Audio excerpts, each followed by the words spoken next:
Your mother and I are separated.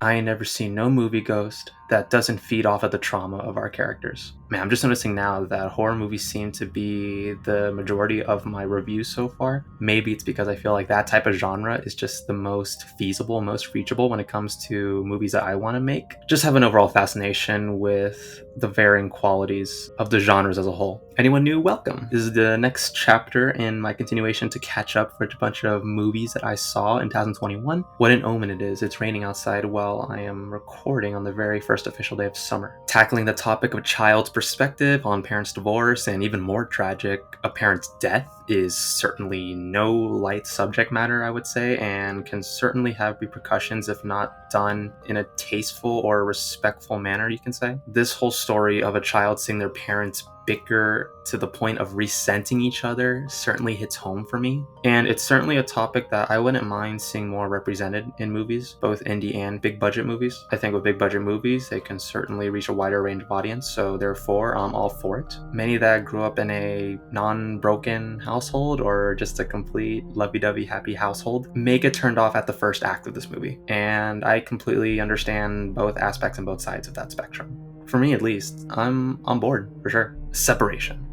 A young girl has to witness the separation divorce of her parents when, of course, horror movie cliche tropes, one of the parent dies, leaving the other parent even more distraught, and the daughter especially even more distraught. Pretty soon, they notice that a malicious entity is starting to corrupt and starting to haunt, and so it is up to them to figure out what on earth is tormenting them and how to combat it. The mother that eventually dies in unintentionally hilarious, satisfying fashion is written to be such a hateful bitch, to the point where the audience is rooting for dad to get full custody of this daughter from this wicked monstress. I feel as if she was certainly portrayed and written to be just the central antagonist and the central obstacle for these characters. Of course, movies have to portray one side as being the absolute malicious, most malevolent type, while the other is just completely free of any wrongdoings. That's really not how it works in real life usually. It's certainly more of a gray mixed area. I think they definitely went a bit too far with portraying the mother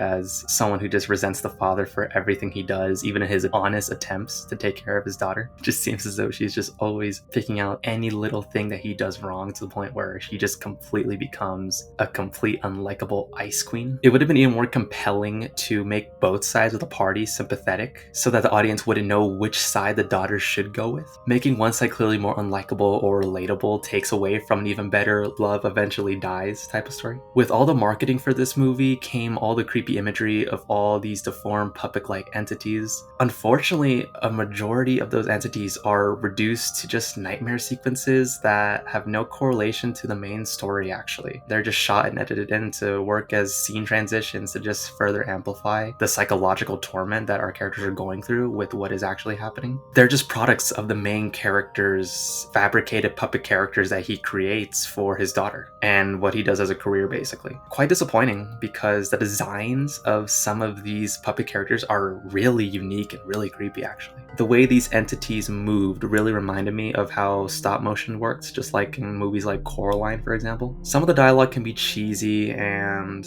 can be on the standard of cartoon characters, along with some occasional jarring editing techniques, like a red hue filter over the screen for the climax of the movie, and questionable visual effects sometimes. Spoiler warning, we find out the cause of the mother's death is the twisted babysitter that just wanted to be with the father and raise the daughter as her own as well. It's like, what? Where did this come from? This is an entirely different type of B story that has nothing to do with the central story of grief. The concept of the vengeful mother coming back as the vengeful spirit to take her daughter back from the father is interesting enough. I am there, I'm all for it. It's depressing, it's dire, it's so sad, and yet very beautiful, actually. Quite somber in a beautiful way, I would say. By the end of Act 3, seeing how much the father is willing to risk and sacrifice for the sake of his own daughter, basically sacrificing his own life, essentially, surprise, surprise, for the sake of his daughter hits so much more to me, actually, than if they were just simply fighting off some random demon spirit that had no correlation with them whatsoever. The core story of a father and daughter going through the grieving period and ultimately letting go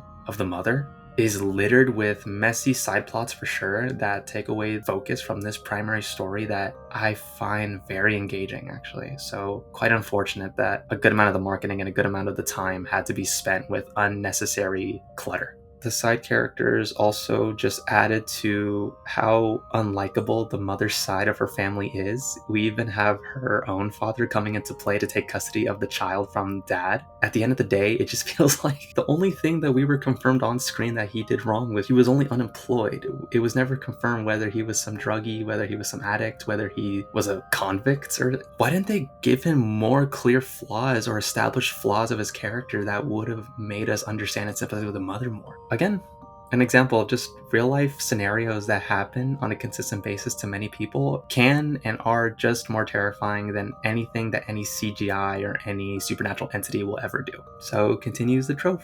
6 out of 10, compelling story on grief distracted with unnecessary horror movie clutter.